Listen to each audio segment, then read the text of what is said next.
गणपती बाप्पा मोरया. श्री साईनाथाय. चला, वाजलेत सकाळचे 5:30 वाजलेत आणि आपण चाललो आहे ह्यांच्याकडे. समजून जा, हिंड दिली आहे. आणि आपली बाईक कुठे, आधी बाईक शोधूया. बाईकमध्ये थोडंसं काम आहे. पूर्ण बिल्डिंग झोपली आहे सध्या. गाडीमध्ये विनसीटर होतं, ते काढायला गाडीची डिक्की ओपन केली आणि गाडीची चावी इथेच विसरलो. आता सकाळी 1चं 2 झालं असं. चला, बाय बाय, भेटूया संध्याकाळी.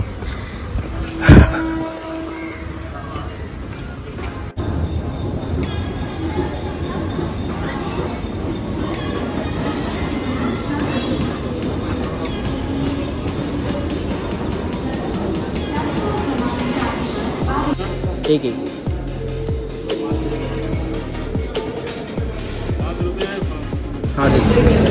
हां, निघता दुसरी चुकी. तिकिटाचे रिटर्न पैसे घ्यायलाच विसरलेलो. काय माझी घाई चालू आहे काय माहिती सकाळी. आणि ट्रेन यायला आपली वेळ आहे अजून. 10 नंबरला ट्रेन येईल. आपण चाललो आहे. थोडं सस्पेंड ठेवूया, पुढे सांगूया. चला. नमस्कार मंडळी, मी विशाल लाड पुन्हा एकदा स्वागत करतो तुमचं आपल्या मराठी यूट्यूब चॅनल माझी भ्रमंतीमध्ये. आपण आहोत आता दादर स्टेशनला आणि आपण चाललो आहोत लोणावळ्याला. आता लोणावळा म्हटलं तर तुम्ही म्हणाल की पिकनिकला चाललं आहे वगैरे वगैरे. सो तुम्हाला कळलंच असेल की आता मान्सून चालू झालेलं आहे. तर आपण पिकनिकला नाही चाललेलो, पण आपण सोलो ट्रेकला चाललेलो आहे. सोलो ट्रेक ह्याचं कारण मी तुम्हाला थोड्या वेळाने सांगेनच. आता सध्या 5:40ची आपली इंद्रायणी ट्रेन आहे जी CST वरून पुढेल आणि आपण दादरला कॅच म्हणजे पकडायला आलो आहे. कारण CSTला मी जाईन असं म्हटलेलं, पण झाला आहे उशीर मला. ॲक्च्युली प्लॅन कालचा होता, पण काल काही कारणास्तव उठलोच नाही मी. आणि बघूया, आज फतेह करके राहींगे. भेटूया ट्रेनमध्ये डायरेक्ट. समोरच दिसते ती आपली मुंबई मडगाव CSMT मडगाव जनशताब्दी एक्सप्रेस. सकाळी 5:05 CST वरून सुटते. ही आपली सकाळची सगळ्यात पहिली ट्रेन नक्कीच. आणि त्याचा इन्स्टाडोम पुढे आहे. नक्कीच आपण त्यानेसुद्धा प्रवास करू. आणि ही लोणावळ्याला जाणारी पब्लिक दिसते. आणि आत्ता जी समोर आली आहे ती मुंबई नांदेड तपोवन एक्सप्रेस, जी याच्यानंतर आपली येईल, ज्या ट्रेनने आपल्याला जायचं आहे, इंद्रायणी एक्सप्रेस. तशी गर्दी बघायला गेलो तर आहे बऱ्यापैकी, एवढी नाही आहे, पण होपफुली मला सीट मिळेल बसायला. आता तुम्हाला प्रश्न पडला असेल, इतका प्लॅटफॉर्म भरलेला होता, लगेच खाली कसा झाला? कारण कर्जत ट्रेन येणार होती 5:59ची. ती 10 नंबरला न येता आता येते 9 नंबरला. त्याच्यामुळे पूर्ण प्लॅटफॉर्म खाली झाला. कारण कर्जतला जाणारी पिकनिकला खूप माणसं असतात आणि आपण जनरली आपल्या गावी जाताना त्या साईडने ट्रेन पकडतो, म्हणजे 11 नंबरवरून. आणि पुण्या साईडला आपली ट्रेन तर लागलेली आहे 22105. बघू आता कधी येते. माईट बी ती सुटलेली आहे CST वरून. Let see. फायनली आपली ट्रेन आली आहे. जवळजवळ 10 ते 15 मिनटं ट्रेन लेट आहे. तो फुली टाईम कवर करेल पुढे.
सो फायनली 1-1.5 तासाचा प्रवास केल्यानंतर आपण पोचलो आहे कर्जतला. इथून जवळजवळ 1 तास लागेल जास्तीत जास्त लोणावळ्याला पोचायला.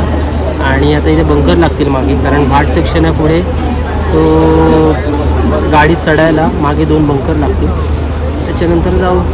दादाने जरा मला जागा दिली इथे बसायला, थोडा वेळ बसूया, पाय दुखले उभे राहून राहून.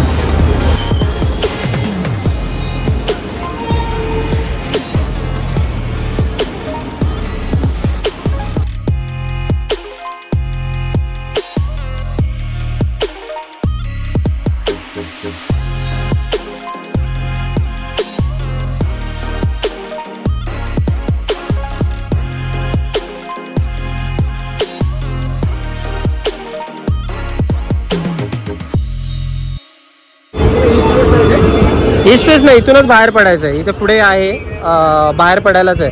इथे तुम्हाला ऑटो बिटो पण सर्व मिळतील. चलो.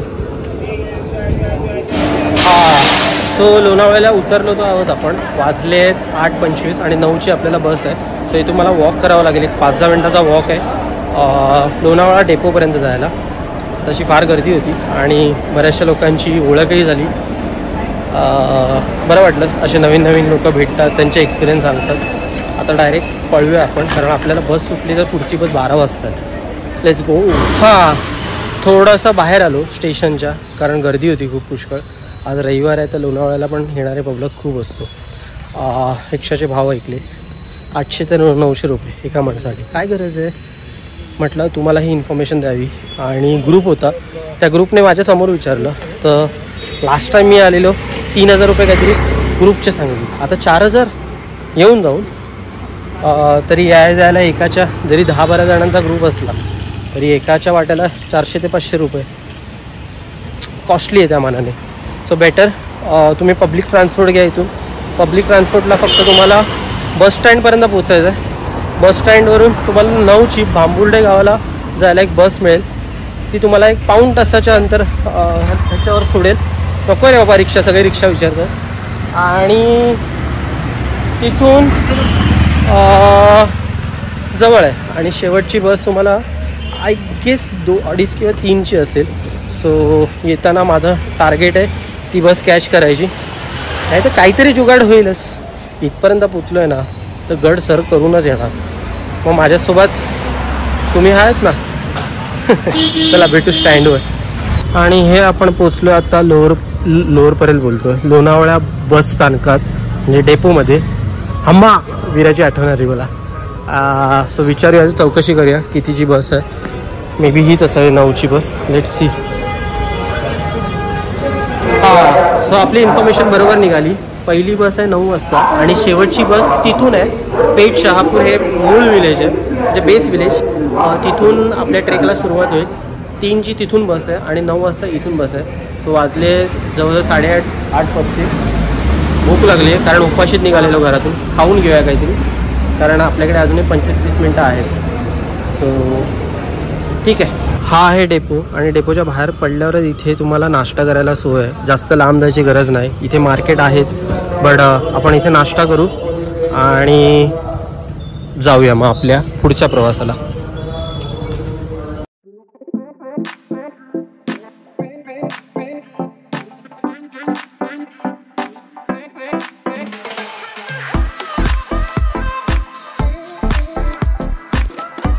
किती वेळ झाला मी नाश्ता करून आलो, पण ही खम्मा अजून अशीच का उभी आहे काय माहिती, काय प्रॉब्लेम आहे. आणि ही आपली बस आहे आजची. आणि बस तर पूर्ण पॅक आहे. आता देवाच ठाऊक काय करायचे आपल्याला. कुठे मागे टांगायला जागा मिळाली तरी खूप झाली. तसं बस स्टँड खूप चांगलं आहे, स्वच्छ आहे. आपल्याला काय करायचं, आपल्याला बेस विलेजला पोचल्याशी मतलब. 9 वाजता निघेल, बघू आरामात चढूया, नाही तर आतमध्ये गेल्यावर गरम होईल.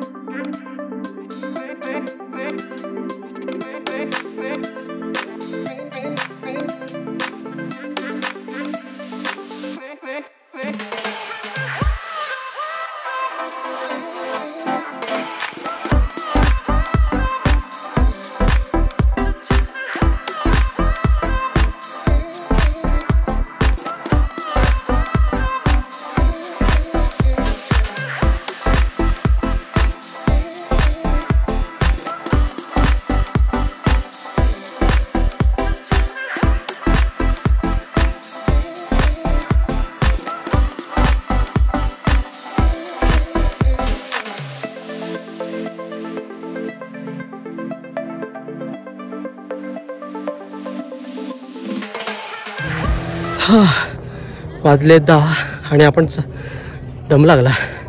सुरुवातीला थोडंसं चढण होतं, पण मी जसा बाहेर निघालो आहे तसं सुरुवात केली आहे. कारण एकच थांबतो आधी जरा, खूपच दम लागला. बऱ्याच दिवसांनी ट्रेक करतो आहे. समोरच माझा एक कोरीगड आहे आणि सुरुवात केली कारण ह्याचं माझ्या मागे खूप जण आहेत. सो आपल्याला लवकर चढून लवकर खाली यायचं आहे. आपलं एम ह्या सोलो ट्रेकचं एकच आहे की मला माझी स्ट्रेंथ बघायची आहे किती आहे. बाकी हळूहळू थांबतो, आधी थोडंसं चालतो, दम लागला. सो आपल्या समोरच दिसतोय हा कोरीगड, त्यालाच कोराईगड म्हणून पण संबोधले जाते. आणि हळूहळू बाकीची मी माहिती देत जाईन. थोडा क्राऊड पुढे गेलेला आहे, बराचसा क्राऊड मागे आहे. ज्या बसने आलो ते लोक शेवटची बस धरून, म्हणजे शेवटची बस 3:30ची आहे, नाही 3ची आहे, 2:30ची आहे, पण ती ट्रॅफिकमुळे वगैरे 3 वाजेपर्यंत येते. आपल्याला 12:30ची बस पकडायची म्हणून मी पळतोय. आपलं एकच एम आहे, आपल्या त्याला सर होऊन पुन्हा लवकर खाली उतरायचं आहे. मी एक्सप्लोअर करणार नाही आहे कारण मी कोरीगड जवळजवळ 2 ते 3 वेळा केलेला आहे. सो बऱ्याच दिवसांनी निघालो आहे. सो माझी सुरुवात 1-1.5 वर्षानंतर स्वतःला करायची होती, ती मी करतोय. बस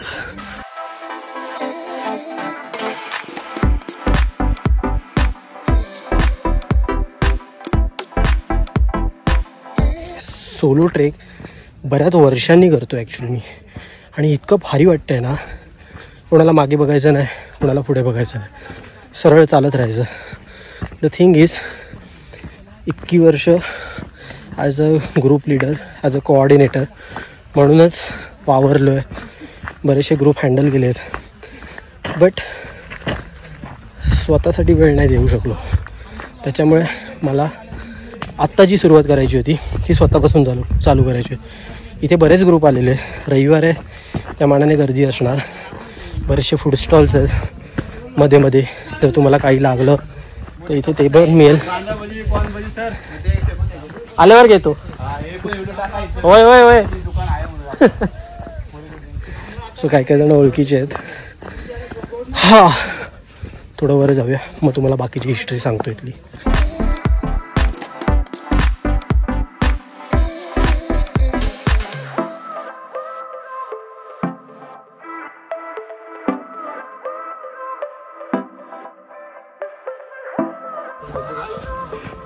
गुड वन. सो अजून एक गोष्ट सांगायची आहे. जेव्हा तुम्ही अशा ट्रेलमध्ये चालतात, आजूबाजूला कचरा असतो, पहिली तर गोष्ट कचरा करू नका. आणि कचरा दिसत असेल तर तुम्ही तुमच्यासोबत घेऊन जा, शक्य होईल तितका. नाही तर बोलेल आम्ही एवढे वर चढतोय आणि एवढा कचरा आम्ही कसा घेऊन जाऊ. सो शक्य होईल तितका कचरा घेऊन जा. मुळात करू नका, म्हणजे घेऊन जायची वेळ येणार नाही. ठिकठिकाणी फूड स्टॉल आहेत, त्याच्यामुळे गावातल्या लोकांचा हाच रोजगार आहे, त्याच्यामुळे त्यांच्याशी बार्गेनिंग करू नका कुठल्याही गोष्टीची. सो ह्या रस्त्याने आला की इथे तुम्हाला 2 वाटा दिसतील, तर ह्या वाटेला कधी जाऊ नका. थोडासा अंदाज घ्या. पुढे आल्यावर इथे निशाण असतात, या निशाणांचा वापर करा वरती गडावर पोचायला, म्हणजे तुम्हाला सोयीस्कर जाईल. पाऊस नाही त्याच्यामुळे थोडीशी दमछाक होते. निघाल्यापासून जरासुद्धा पाऊस नाही मिळालेला आहे मला, त्याच्यामुळे जसं जसं पुढे जातो आहे कॉन्फिडन्स वाढत जातो आहे. कारण हा ट्रेक मी सोलो करतो आहे. सोलो करण्यामागचं एकच कारण होतं की मला माझी स्ट्रेंथ ओळखायची होती, जी बऱ्याच वर्षापासून मी ट्रेकिंग नाही केलेलं, म्हणजे 1-1.5 वर्ष. लास्ट ट्रेक मी गेल्या वर्षी केलेला, आणि विरामुळे मला वेळ नाही मिळायचा, कारण मी विराला टाईम देत होतो तिथं चाइल्डहुडमध्ये. दुसरी गोष्ट, माझ्या जवळच्या म्हणजे जे नेहमी माझ्यासारखे भटके आहेत ते रेडी असतात यायला. त्यांना मी विचारलेलं, प्रत्येकाची नावं नाही घेत आता, बट प्रत्येकाची प्रायोरिटी असते. सो 1.5 वर्ष अशी माझी प्रायोरिटी होती, तशी त्यांची प्रायोरिटी काहीतरी आहे. सो बट आपला पण फिक्स होता, जायचं म्हणजे जायचं ॲट एनी कॉस्ट. जर निशाण नसतील तर झाडांना मार्क केलेले असतात.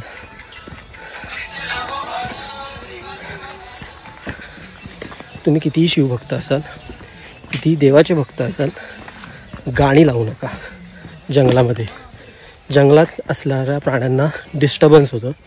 त्याच्यामुळे मी आता येता 2-3 जणांना सांगितलं, पण प्रत्येकजण आता काय विचारू नका. त्यात जे आलेले मला एक्सपिरियन्स आत्तापर्यंतच्या प्रवासामध्ये, बसमध्ये, ट्रेनमध्ये, काही लोकांना माहीतच नाही कोरीगड काय. त्याच्यामुळे तुम्ही कुठल्या ठिकाणाला जाताना तिथली माहिती काढून जा. कोरीगडचा इतिहास काय आहे. आता तुम्ही बोला तुला माहिती आहे का, तर मी जो इतिहास एवढ्या वर्षापासून ऐकला आहे तो मी तुम्हाला नक्की शेअर करतो. पण मला जरा कुठेतरी श्वास घेऊ दे. बरं, प्रत्येक गडावर तुम्हाला जर माहिती नसेल ते इथे त्यांनी माहिती दिलेली आहे. सो तुम्ही पॉज करून वाचू शकता. नाही तर माझ्या इंस्टाग्राम पेजला फॉलो करा. मी तिथे याची पोस्ट नक्कीच टाकीन. समोरच टेंट आहे. शूज चांगले घाला, नाही तर अशी परिस्थिती होते. कोरीगड प्रसिद्ध आहे त्याच्या फुटस्टेप्ससाठी, ज्याच्यावरून तुम्ही प्रत्येक रीलमध्ये पाहिला असाल. तेच बघून हा एवढा यंग क्राऊड आता येतो आहे की ह्याच्या फूट्स बघतोय. आज पाऊस नाही म्हणून, जर पाऊस असता तर ह्या स्टेप्सवरून पाणी, धबधबे म्हणजे जिन्यावरचा वॉटरफॉल तो इथे असतो. बरेच रील्स वगैरे घडतात इकडे. आपल्याला ते काय करायचं नाही. आपण ज्याच्यासाठी आलो आहे ते मी तुम्हाला सांगितलं. खूप पुढे आलो आहे मी. अजून अर्धा तासात आपण आपल्या अजेंड्यावर असू. ह्यांच्याकडे बघून तरी ह्या गोष्टी मोटिवेट करतात की एवढी लहान लहान मुलं येत आहेत तर आपण का नाही येऊ शकत.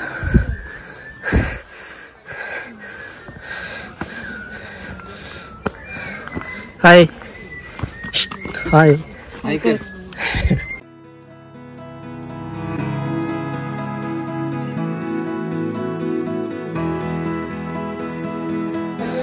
आणि हा थोडा वरती, इथून 2 मिनिटावरच राहिला आता गणेश दरवाजा येईल. आणि हा व्ह्यू दिसतोय. पाऊस नाही तरी ढगाळ वातावरण आहे, त्याच्यामुळे दमछाक जास्त होते. चला, अजून पब्लिक येते. थोडा वेळ रेस्ट घेतला कारण मला ती ससा आणि कासवाची गोष्ट मला लक्षात द्यायला लागलेली. ससासारखं जोरजोरात धावत आलो. शेवटी हे माझ्या पुढे आले सगळे. आणि हा आहे गणेश दरवाजा. मूळ गडाची एंट्री इथूनच आहे. चला आज जाऊया कारण इथे खूप पब्लिक आहे ऑलरेडी. फायनली अगदी पाऊण तासात एक ब्रेक घेतला, कारण ब्रेक बनत होता. कारण अगदी जवळजवळ ट्रेनमध्ये 2.5 तास, बसमध्ये जवळजवळ 1-1.25 तास, म्हणजे 4 तास पकडा धरून. 4 तास उभा होतो. मध्ये 15-20 मिनटं बसलो असेल तर एक ब्रेक बनतो. 5-10 मिनटाचा ब्रेक, 5 मिनटाचा ब्रेक घेतला. गडावर पब्लिक तर आहे खूप, म्हणजे 100-200 तरी पब्लिक असतीलच. पण गडाचा विस्तार क्षेत्र फार मोठा आहे, त्याच्यामुळे बरीचशी माणसं विखरलेली आहेत. हे माझ्या मागे बघता इथे हा तलाव आहे, लेक आहे, इथे पाणी साचलेलं आहे. मला वाटतं हे पावसाळ्यामुळे पाणी साचलेलं आहे, तर एवढं पाणी नसतं. मी तरी नाही पाणी पाहिलेलं आहे. नंतर कोराई गडावर अजून एक बघायचं विशेष म्हणजे कोराई मातेचं मंदिर. सो ह्या गोष्टीवरून पण कोरीगड म्हणून नाव ठरलं गेलं. आणि माझ्या माहितीनुसार की पुण्याच्या पूर्वेला कोरी लोक राहत होती, कोरी लोकांची जात राहत होती, म्हणून ह्या गडाला कोरीगड हे नाव ठरलं गेलं. ह्यालाच कोराईगड पण म्हणतात. ह्याचा इसवी सनपासूनचा जो इतिहास आहे तो मी तुम्हाला थोडा वेळ सांगतो, कारण मला थोडंसं आत्ता चालू आहे. थोडी जागा शोधतोय कुठे मला सावलीत बसायला मिळेल. तोपर्यंत तुम्हाला देवीचं मंदिर दाखवतो कसं आहे. आपण पण दर्शन घेऊया.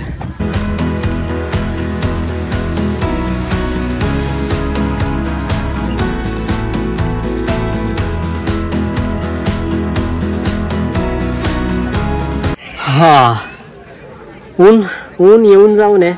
पावसाची थोडीफार थेंब पडलेली, वाटलेलं पाऊस येईल, बट पाऊस काय येईन असा. काय माहीत काय झालं आज पावसाला. पण ठीक आहे, आपलं जे ध्येय होतं ते साध्य झालं.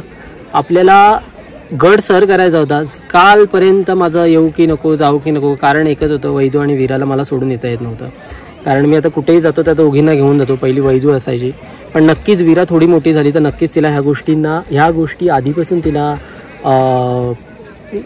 तिच्यापर्यंत पोहोचवेन. म्हणजे तिला पुढे जाऊन आपला इतिहास काय हे कळलं पाहिजे. आता इतिहास नक्की काय आहे तर महाराजांनी आपला हा गड स्थापित केला होता. सो त्याच्यानंतर 11 मार्च 1818 इसवी सन 1818 कर्नल प्रार्थरने 3 दिवस हा किल्ला काबीज करण्यासाठी प्रयत्न केले, बट किल्ला काही येईना. शेवटी तिसऱ्या दिवशी तोफेचा गोळा दारू म्हणजे आपला दारूखाना असतो त्याच्यात पडला आणि त्याच्यामुळे संपूर्ण किल्ल्याला आग लागली आणि त्यानंतर हा किल्ला प्रार्थरच्या ताब्यात गेला. आणि प्रचंड म्हणजे स्फोटामुळे गडावर खूप काही हानी झाली. त्या हानीमध्येही बरीचशी ही औचित्य म्हणजे हे जी गडाला ही जी तुम्ही हे बघताय म्हणजे तटबंदी, ही तटबंदी तेव्हाचीच आहे आणि त्यानंतर इथे एवढी काही सुधारणा झालेली नाही आहे, म्हणजे गव्हर्नमेंटने काही एवढं लक्ष दिलेलं नाही. पण तेव्हाच्या काळातली जी तटबंदी अजूनही इतकी स्थापित आहे तर हे खरंच. तर हाच इतिहास जाणून घ्यायला तुम्ही स्वतः या, स्वतःच्या डोळ्यांनी बघा, स्वतःच्या मुलांना येणाऱ्या पिढीला ह्या गोष्टी दाखवा, म्हणजे जेणेकरून ह्या गोष्टी त्यांना पण लक्षात राहतील. आणि गडावर बघण्यासाठी काय आहे तर कुराई मातेचं मंदिर आहे, हे तलाव आहे ज्याच्यासमोर मी बसलो आहे, चिल करतो आहे एकटाच, कोणी नाही आजूबाजूला. गेलं तर सगळं बॅग खाली जाईल आणि मजा येते. सॉरी, काही मित्रांना मी सांगितलं की मी नाही जात, त्यांनी काळजीपोटी मला सांगितलं की विशाल नको जाऊ एकटा, पण त्यांना काय माहिती तुमचा भाऊ ह्याच्या अगोदर किती गड किल्ले एकटा सर झालेला आहे. हा माझा ओव्हर कॉन्फिडन्स नाही आहे, बट द थिंग इज की ही जिद्द आहे की एखाद्या गोष्टी मला करायची आहे तर मी करणारच. आणि त्याचंच उदाहरण हे इतक्या वर्षात मी कधीही दाखवलं नव्हतं, बट आज माझं यूट्यूब चॅनल आहे तर तुमच्यापर्यंत मला पोचवता येते. आणि एकच आहे, तुम्हाला पण एकच सांगेन, जर एखादी गोष्ट ठरवली मग तुमच्यासोबत कोणी असो वा नसो तुम्ही ती गोष्ट पार पाडण्यासाठी अतोनाट प्रयत्न करा. मला फक्त माझ्यामध्ये एकच गोष्ट आड येत होती, भले ती माझ्या समोरच्याकडून नव्हती म्हणजे वैदू किंवा वीराकडून, इमोशनल थिंग. माणूस इमोशनल गोष्टीत पडला की थोडाफार ध्येय गाठण्या थोडंफार अवघड जातं. बट मला स्वतःहून असं वाटत होतं की यार त्या दोघींना घेऊन जाऊया, कारण बट ठीक आहे, आज नव्हे तर नंतर कधीतरी, पण मी नक्की घेऊन येईन. आणि अदरवाईज इथपर्यंत आलो आहे, खूप बरं वाटते. कॉन्फिडन्स लेवल गगनात मावेन असा झालेला आहे.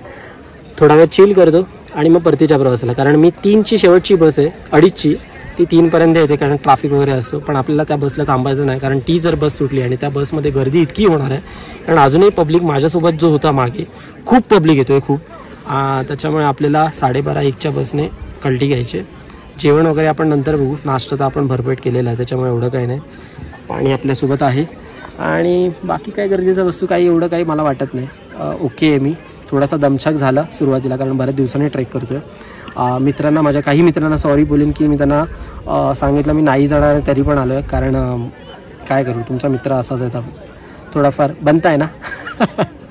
चलो, तो ह्याच्या पुढे ते माझ्यावर कधी विश्वास ठेवणार नाही. चला भेटूया पुढे. जर अजून काही मला तुम्हाला दाखवण्यासारखं असेल तर, कारण मी किल्ला तर खूप वेळा एक्सप्लोअर केलेला आहे, कारण आता माझ्याकडे वेळ कमी, त्याच्याकडे मी पूर्ण किल्ला एक्सप्लोअर नाही करू शकत. जेवढा करता येईल तेवढा मी दाखवतो आहे आणि तुमच्यापर्यंत पोचवतो आहे. येता येता गणेश मंदिर लागलं, गणेश दरवाजा लागला, तेही तुम्ही पाहिलात.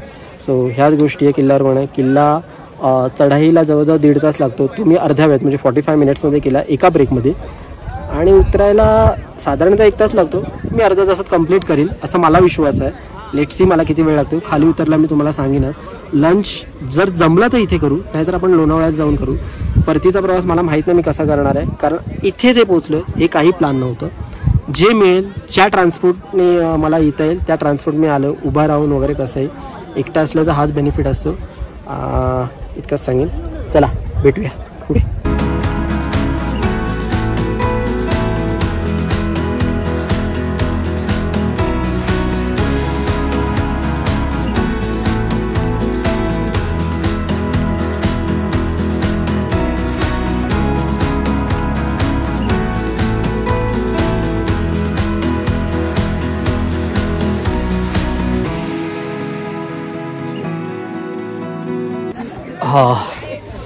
बसून बरं वाटलं. गडाच्या ह्या साईडला पण छोटंसं पॉन्ड आहे, म्हणजे हे मागे मला माहीत नाही होतं की नाही, कारण मी आलो तेव्हा नव्हतं. मी तर फार वर्षापूर्वी आलेलो. आणि इथे पण आहे, आणि इथे काही लोकांना आंघोळ करतात. काय सांगायचं यार, गडावर येऊन तुम्ही ह्या गोष्टी नको करा यार. भले ह्या नॅचरल गोष्टी असू दे, तिथे घोषणा होत आहेत महाराजांच्या नावाने, आणि ते हे नको ते प्रकार करत आहेत. असो, काय बोलणार. दुसरी गोष्ट, काही लोक जीन्स घालून आलेले आहेत, शूज. जर तुम्ही प्रॉपर ट्रेकर नसाल, मी असं नेहमी सांगत नाही की शूज घाला वगैरे, बट मी पण समटाईम्स, पण मी शक्यतो आताही बघितला शूज घातलेले आहेत. शूज घाला, कारण पावसाळ्यात वाटा खूप मिसरड्या होतात, त्याच्यामुळे पाय घसरतात. आत्ता माझ्या पुढे एक दोन जण पडली आणि सरळ पाण्यात पडली. त्याच्यामुळे सांगता येत नाही, कपडे पूर्ण घाला. काही लोक फॅशनला आलेले आहेत, मी प्रत्येक ट्रेकला सांगतो. बट काय आता किती सांगणार तुम्ही ह्या की लोक, म्हणजे ह्या गोष्टी कळायला पाहिजे. आता ह्या लोकांना इथून जाताना मी एकालाही विचारलं ना, कोरीगडचा इतिहास माहिती आहे काय, लोकांना माहितीही नाही. कुठे जातोय, काय करतोय. बसमध्ये पण मला लोक विचारतात कोरीगडला कुठे उतरायचं वगैरे. मला माहिती आहे, तुम्हाला माहीत नाही आहे, बट ॲटलिस्ट जाणून घेण्याचा प्रयत्न तरी करा. चाललंय राम भरोसे, चालू द्या. एकटा आल्याचा फक्त एकच डिसएडव्हान्टेज आहे माझ्यासाठी, फोटो पण काढायला अवेलेबल नसतं. आणि जरी काढला तरी ते मला पटणारे असतं. असं याचा वैदूला चांगला एक्सपिरियन्स आहे, कारण मला फोटोग्राफी करायला आवडते आणि जी मी करतो ते तुम्ही बघत असाल माझे फोटो आपल्या ग्रुप पेजवर. माझी भ्रमंती इन्स्टाला फॉलो करा. जर नाही माहीत असेल, इथले पण पिक्स येतील. ह्या गडावरून तुम्हाला इर्शलगड, माणिकगड, कर्नाळा हे सर्व गड इथून तुम्हाला दिसतील. धुकन असेल तर फार फार लोणावळा शहर पण तुम्हाला दिसेल इथून. साधारणतः आता धुकं दिसतंय, पाऊस नाही तरी. पाऊस हवा होता यार, थोडंसं भिजलं असतं ना बस. और लाईफ में कुछ नाही चाहिए था. बट 90% माझी ट्रेक सक्सेसफुल झाली. आता परतीचा प्रवासाला निघालो आहे, कारण गर्दी वाढत चालली आहे. सो निघूया.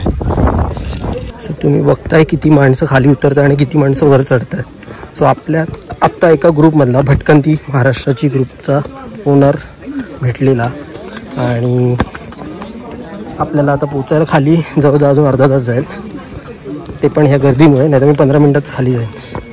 हां चला खालीच जाऊन भेटू. हां, सो अशा ठिकाणाहून चालताना जरा सांभाळून, कारण ह्या गोष्टीत पडायला होतं, जसं स्लिपरी असते. सो त्याच्या वेळेस पाय असे टाकायचे खाच्यात, त्याच्यामुळे घसरण होणार नाही. लाईक असं शूज चांगले हवे. जर तुम्ही प्रॉपर ट्रेकर असाल तर कसेही उतराल, पण जर फर्स्ट टाईम येत असाल तर पाय हातपाय मोडून घ्या. गणपती बाप्पा मोरया. ते माध्यम असू दे, नाही तुम्ही लावलात ही खूप मोठी गोष्ट आहे. असं कोणी नाही करत. ॲक्च्युली आपल्यासोबत, तुम्ही कुठून आलात? भोसरी. सो हे भोसरीतून आलेले आहेत, आणि ह्यांनी वरती जाऊन, म्हणजे घरून त्यांनी झाडं घेऊन आली, 10-12 झाडं घेऊन आली आणि त्यांनी लावली. त्याच्या मागचं तुमचं इंटेन्शन काय होतं, म्हणजे तुम्ही का असं डोक्यात का आली, ही कल्पना का आली तुमच्या अशी डोक्यात, म्हणजे तुम्हाला कसं का वाटलं की झाडं लावली पाहिजे इकडे? अरे लाजू नका, बिंदास बोला. काय नाही, सुरुवातीला कसं आम्ही आता ट्रेकिंगला जातो ना, हां, आम्हाला वाटलं आता पावसाळा पण सुरू आहे, हां, पर्यावरण संवर्धनासाठी आपण काहीतरी करू शकतो. क्या बात आहे. एवढी छोटीशी संकल्पना आम्ही डोक्यात ठेवून अच्छा हा निर्णय घेतला. पण हे तर एक आहे, पण तुम्हाला कोरीगडबद्दल इतिहास वगैरे तुम्हाला माहिती होता म्हणजे आधीपासून, की तुम्ही अजून कधी जाणून नाही घेतला? नाही, जाणून कधी नाही घेतला. हां, पण चालू आहे आमचं. सो माझ्या ह्याच्यानुसार तर मी एकच सांगेन, तुम्ही खूप चांगलं काम केलेलं आहे. अशी तुमच्याकडून सगळ्यांनी शिकवण घेतली पाहिजे. फक्त माझी एक रिक्वेस्ट आहे की तुम्ही जेव्हा कुठल्याही गडाला भेट द्याल तिथली माहिती घ्या एकदा, कारण आपला इतिहास आपल्याला माहिती असणं इम्पॉर्टंट आहे. आणि तुम्ही एवढी चांगली कामं करतायत यार, खूप खूप मोठी गोष्ट आहे ती. सो थँक्यू तुमचे बाईट्स दिल्याबद्दल थोडेफार मला. सो पुन्हा कधी भेटलो, मला पण हे त्यांनी हातात घेतलेलं, त्याच्यावरून मला असं वाटलं की ते लोक झाडं लावायला आलेली. आपला अजून एक ग्रुप वर गेला आहे, पण मी कोणासाठी थांबत नाही आता. सो ह्यांच्या माहितीसाठी मी एकटा आलेलो आज आणि सोलो ट्रेक करतोय. हां, सो म्हणजे मी बाकीचं मी तुमच्याशी नंतर बोलतो, ह्यांच्याशी जरा बोलून घेतो. हां, ऑलमोस्ट वरती जाणारा पब्लिक फार कमी झाला आहे आता, कारण दुपारची वेळ होत आली आहे. आणि बघितलात तुम्ही आपल्याला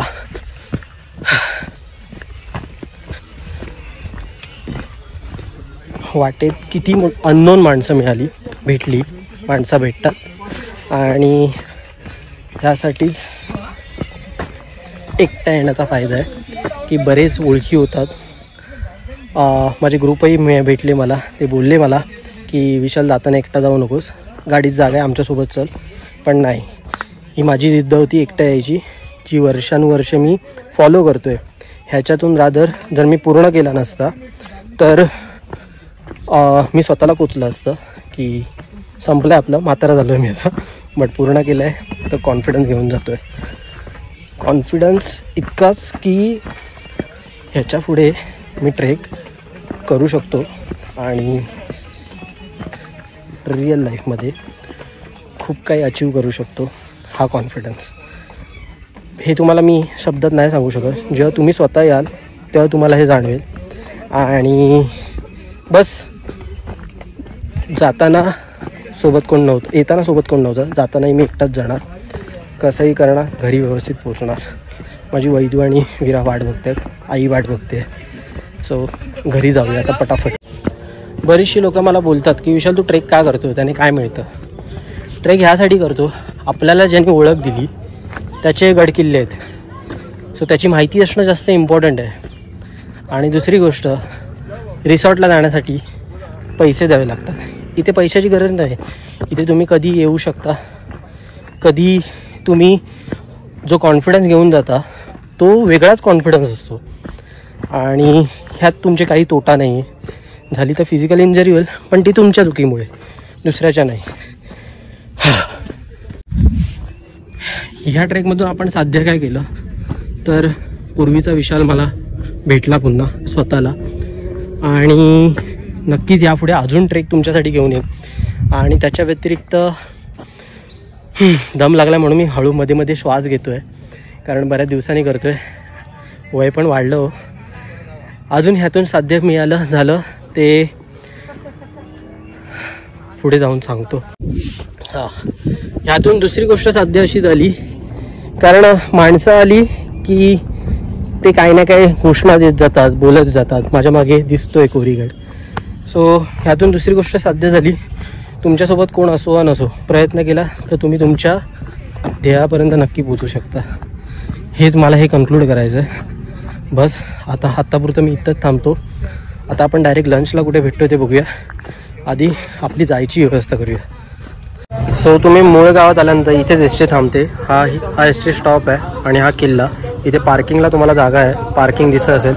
10 मिनटापूर्वी माझी बस चुकली, जी सकाळी आपल्याला गेलेली. जर मी माझ्या पुढेची माणसं होती जर ती पटापट उतरली असती तर मी ती बस मिळाली असती मला. इथून बांबुडेगाव जवळजवळ 1 तास आहे. आणि सॅटर्डे संडे त्याच्यामुळे ट्रॅफिक खूप आहे. पण आपली सोय झालेली आहे ह्या गाडीमध्ये. कुठे गेले ते? गेले आहेत ना. सो अजून 2 माणसांची वाट बघूया. ठीक आहे, बघू काहीतरी होईल सर.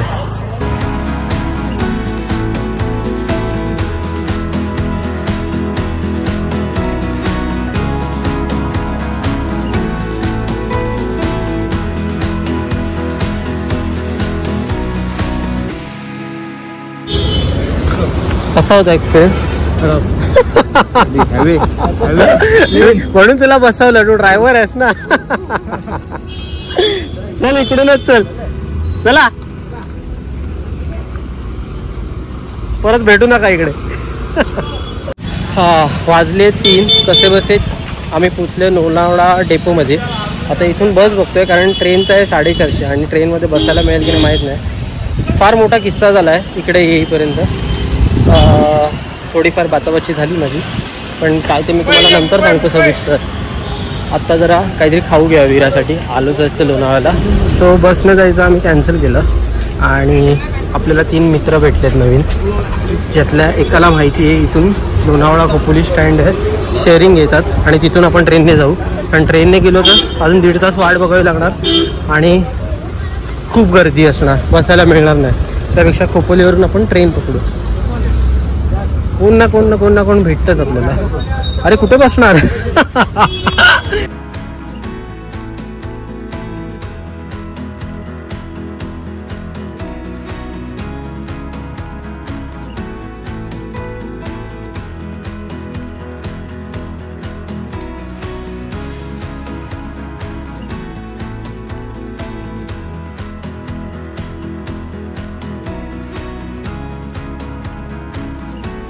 कान बंद झाले सगळे कान.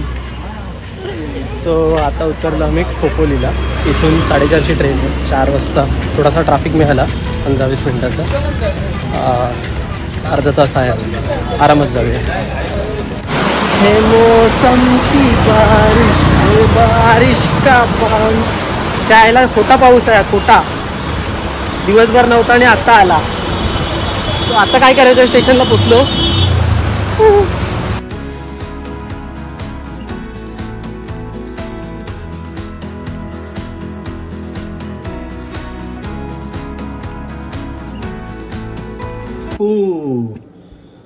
हा आजचा आहे दुसरा दिवस. ॲक्च्युली दुसरा दिवस नाही म्हणता येणार, पण हा ब्लॉग मी जवळजवळ 2 वीक झाला म्हणजे एडिट वगैरे करून. फक्त फायनल जे काही माझी तिथल्या माणसांसोबत जी बाचाबाची झाली ते मला तुमच्यापर्यंत सांगायचं होतं की तुम्ही त्याच्यात फसू नका कधी.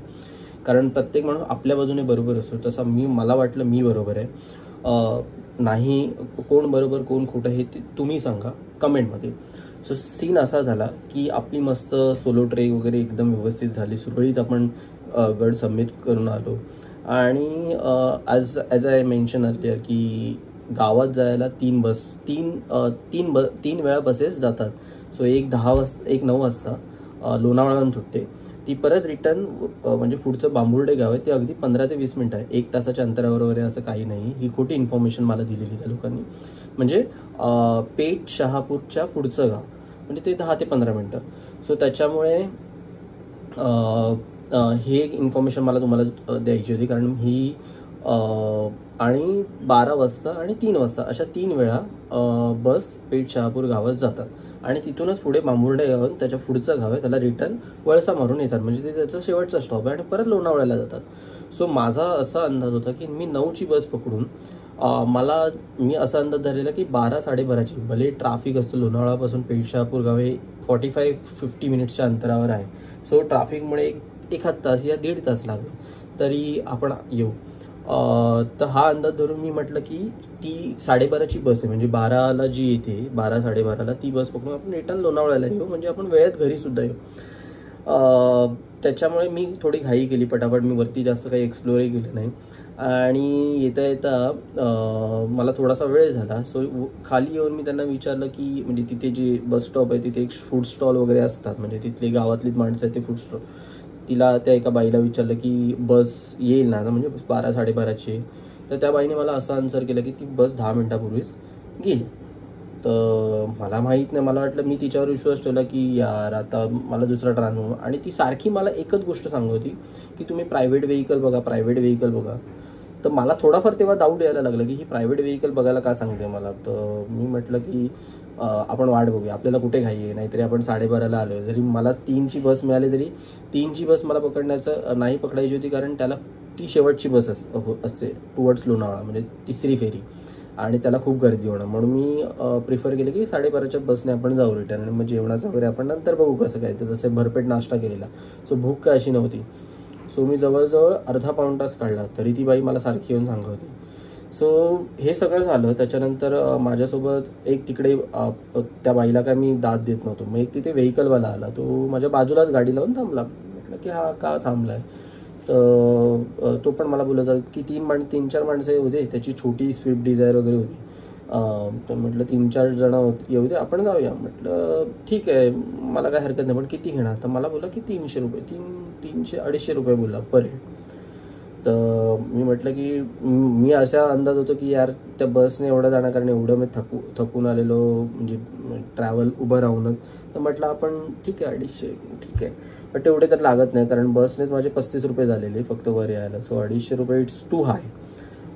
थोडं बार्गेन करणार होतो मी, पण म्हटलं ठीक आहे आधी येऊ दे बाकीची माणसं. तर मी नंतर जिथे प्रत्येकजण आपापल्या प्रायव्हेट व्हेकल घेऊन येतो, किंवा असं प्रायव्हेट व्हेकलचा कोण वापर करत नाही जास्त, केलाच तर फार कमी करतात, एक 25 ते 30%. सो म्हटलं की ठीक आहे. सो त्याच्यानंतर तो म्हणाल्यानुसार मी अजून थांबलो, म्हणजे जवळजवळ मी तो पाऊण तास तो मला भेटायच्या अगोदर, आणि त्याच्यानंतरचा पाऊण एक तास, म्हणजे जवळजवळ मी 2 तास पकडा मी बस स्टॉपला उभाच होतो. म्हणजे जवळजवळ 2 वाजत आलेले.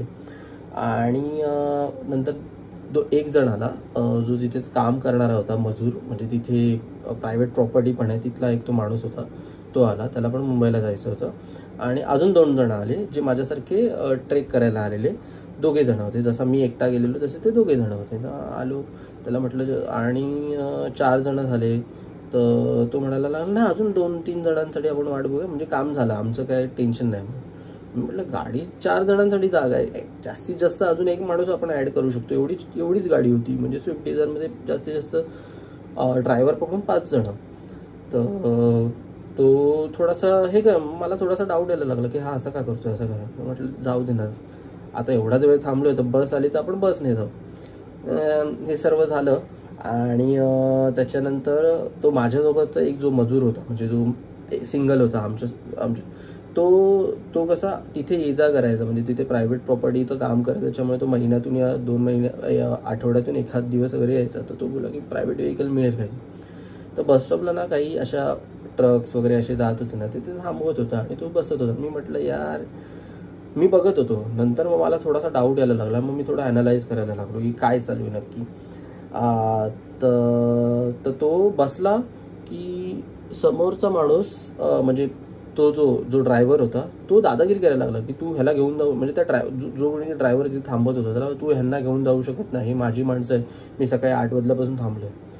मला हे लॉजिक कळलं नाही आधी, हा असं का बोलतो असं का. मी म्हटलं अजून थोडा वेळ 10 मिनिटं. नंतर तो जो लेबर होता तो 2-3 वेळा 1-2 गाडीत बसला आणि परत उतरला. मी म्हटलं हा काहीतरी सीन आहे. तर मी त्या लेबरला विचारलं, तर तो बोलला की ह्या लोकांची दादागिरी असते की म्हणजे खाली चेक नाका आहे तिथून वरती ह्या लोकांची दादागिरी असते. म्हणजे टायगर पॉईंट वगैरे त्या लोकांना वेगळी, म्हणजे काही गाडीवाल्यांना वेगळं हे दिलेलं आहे एरिया, हे गावातल्यांचं आहे. म्हटलं असं थोडी असतं, प्रत्येकाला घरी जायची घाई आहे. सो ज्याला जो ट्रान्सपोर्ट मिळेल, तू तर घेऊन जात नाही, 4 माणसं आलेले तर आम्ही जाऊ शकतो. नंतर मग मी मैदानात उतरलो त्या पिक्चरमध्ये. तिथून म्हटलं त्याच्याकडून सगळं मी ऐकलं आधी, मी जाऊन डायरेक्ट रिॲक्ट नाही केलं की मी त्याला जाऊन जाब नाही विचारला. सो एका गाडीत एक गाडी आली एर्टिगा वगैरे, तो खाली काहीतरी CNG भरायला जायचं, म्हणजे CNG स्टेशन थोडं लांब आहे गावापासून. तर तो बोला मी तुम्हाला लोणावळ्याला सोडतो 100 रुपये पर हेड. मी म्हटलं ठीक आहे ना, 100 रुपये काय हरकत नाही. म्हटलं आम्ही आता एवढा वेळ थांबलोय. तर म्हटलं गाडीत बसलो, थोडं पुढे गेलो तर त्याने आमची गाडी अडवली. तर मी म्हटलं, मी आधी ऐकून घेतलं पुन्हा तिकडे.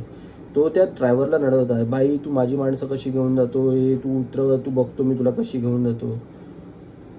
तेव्हा माझी सट टाकली. म्हटलं मग मी शिव्यात घालायला लागलो. म्हटलं की तुझी मी नाटकी बघतोय, तू काय करतोयस. तो बोलतो काय साहेब आम्ही 8 वाजल्यापासून. म्हटलं भोसडीच्या, सॉरी टू से, माझ्या तोंडात शिवी आली, पण मी त्याला ह्याच लँग्वेजमध्ये बोललो. म्हटलं मी जवळजवळ 2 तासापासून इकडे उभा आहे स्टॉपला, तू मला म्हणतो 4 माणसं होती, आता अजून बोलतो 4 मिनिटं. तुझी गाडी आहे झाडभर आणि तू 8-10 माणसांना घेऊन जाणार आहे. नाही आम्ही घेऊन जातो. म्हटलं तू घेऊन जातो, आम्ही 250 रुपये देतोय, 200 रुपये देतो, जे काय, मग आम्हाला कम्फर्ट पाहिजे, मग तू असं का घेऊन. नाही साहेब आता आमचं पण पोट आहे. म्हटलं पोट आहे चोट आहे मला सगळं माहिती आहे, मला माहिती आहे, ते तू मला सांगू नको. मग मी त्याला नडलो. जसा माझा आवाज चढला तसा तो जर हळूहळू नॉर्मल होत आला. टायमिंगला माझा हातही उचलला असं, पण मी फार मी कोणावर हात उचलत नाही उगाच तेवढी वेळ आल्याशिवाय. सो माझं एकच म्हणणं आहे की तुम्ही जर दुसऱ्याची मजबुरी आहे त्याचा गैरफायदा घेऊ नका. म्हणजे गावातली माणसं तुम्हाला, मला मान्य आहे की तुम्हाला पोटासाठी वगैरे तुम्हाला, बट ही खोटं वागून तुम्ही जर पोट भरत असाल तर ते चुकीचं आहे. सो जेव्हा मी त्याला नडलो तेव्हा तो 100 रुपयात घेऊन जायला आम्हाला रेडी झाला, 4 माणसांना फक्त.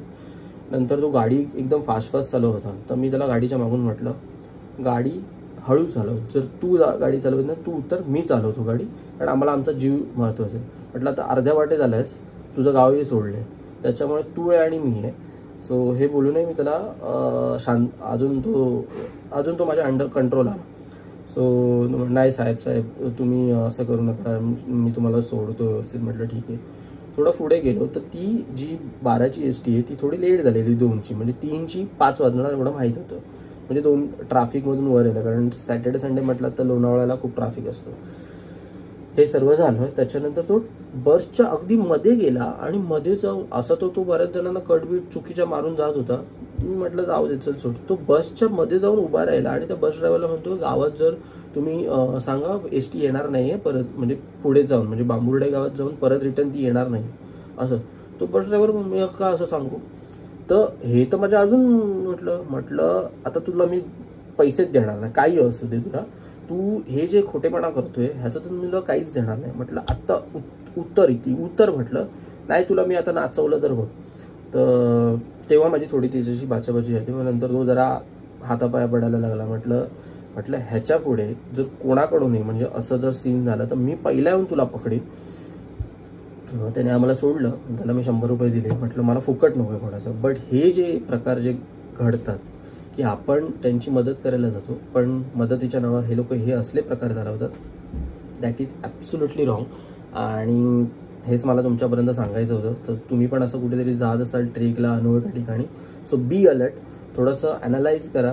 आय नो मी बऱ्याचदा गेलेलो त्याच्यामुळे मला आयडिया आहे. बट मला वीरा आणि वैदूसाठी जरा लवकर यायचं होतं कारण मी विकेंडला त्यांच्यासोबत टाईम स्पेंड करणं.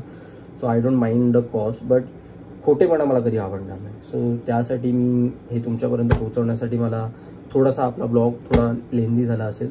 सो आवडला तर नक्की लाईक, कमेंट, शेअर, सबस्क्राईब आपल्या चॅनलला करा. असे बरेच ब्लॉग येणार आहेत. सो तोपर्यंत tata, bye bye, take care.